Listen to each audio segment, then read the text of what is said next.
السلام علیکم ورحمۃ اللہ وبرکاتہ۔ حاملہ اور دودھ پلانے والی خواتین کے روزے کا حکم۔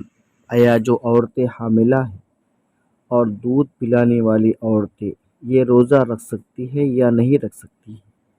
مسئلہ ہے، اس مسئلے کو سمجھنا بہت ضروری ہے، ورنہ عام غلط فہمی یہ ہے کہ حاملہ اور دودھ پلانے والی خواتین روزہ نہیں رکھ سکتی۔ مسئلہ ہے، دودھ پلانے والی یا حاملہ خاتون کو روزہ رکھنے سے اپنی جان یا اپنے بچے کی جان کو نقصان پہنچنے کا ڈر ہو اپنی جان یا اپنے بچے کی جان کو نقصان پہنچنے کا ڈر ہو تو ایسی صورت میں وہ روزہ چھوڑ سکتی ہے، لیکن جتنے روزے چھوڑیں گی بعد میں اس کی قضا کرنی ہوگی۔ اس کی دلیل کیا ہے؟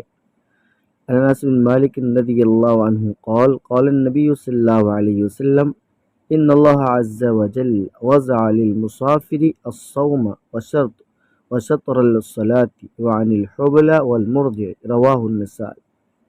ترجمہ: حضرت انس بن مالک رضی اللہ عنہ سے روایت ہے کہ آپ صلی اللہ علیہ وسلم نے ارشاد فرمایا، اللہ تعالیٰ نے مسافر کو روزے کی اور آدھی نماز کی چھوٹ دے دی۔ مسافر کو روزے کی اور آدھی نماز کی چھوٹ دے دی ہے، یعنی مسافر روزہ نہیں رکھ سکتا، اور جب نماز سفر میں رہے گا تو اپنی نماز میں قصر کرے گا، یعنی ظہر کی 4 ہے تو 2 پڑھے گا۔ نیز حاملہ اور مرضعہ یعنی دودھ پلانے والی کو روزہ نہ رکھنے کی چھوٹ دی گئی ہے۔ اس لیے علت ہے، اگر جان کا یا اپنے بچے کی جان کا خطرہ ہو تو روزہ نہیں رکھیں گے، اگر خطرہ نہ ہو تو روزہ ضرور رکھیں گے۔ السلام علیکم ورحمۃ اللہ۔